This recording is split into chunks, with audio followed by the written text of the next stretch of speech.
हां, मॅडम तुमच्यापासून करतो.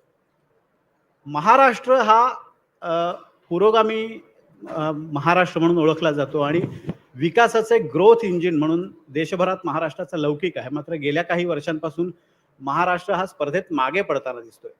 प्रामुख्यानं आपल्याकडचं जे राजकारण आहे आत्तापर्यंत विकास नजरेसमोर ठेवून राजकारण केलं जात होतं.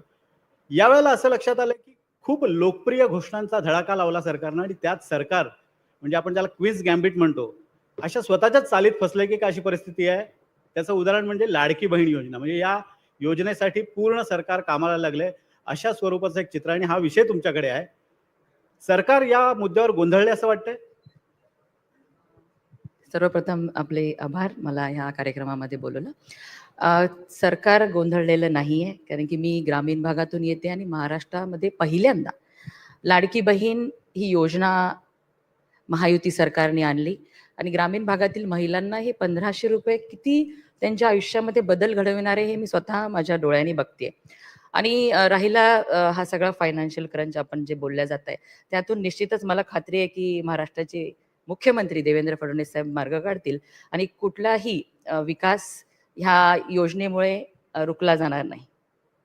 पण असं आहे की सुरुवातीला असं सांगितलं गेलं होतं की 1,500 रुपये आत्ता सुरू केलेत म्हणजे निवडणुकीच्या आधी आणि नंतर आम्ही 2,100 करू. पण आता परिस्थिती अशी आहे की ते 2,100 पण 1,500 पण मिळत नाहीयेत.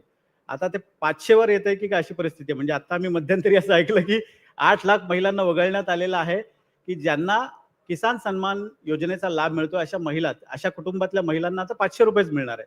म्हणजे सरकार या याच्यात सारखं कोर्स करेक्शन का करतंय? म्हणजे हा गोंधळ मी विचारतोय. नाही, तो विरोधकांनी क्रिएट केलेला गोंधळ आहे आणि 500 रुपये महिना वगैरे असं काहीच नाही. जर एखादी महिला महाराष्ट्रामध्ये राहणारी की जी PM किसान किंवा नमो किसान सन्मान योजनेचा लाभ घेत असेल, तर तिला जे वरचे 500 रुपये म्हणजे 1,500 रुपये महिन्याप्रमाणे राहतील, तर ते तिला मिळणार आहेत. त्यामुळे हा 500 रुपयाचा विषय आलेला आहे आणि 2,100 रुपये योग्य वेळ आल्यानंतर 2,100 रुपये सुद्धा महायुती सरकार महिलांना देणार आहे.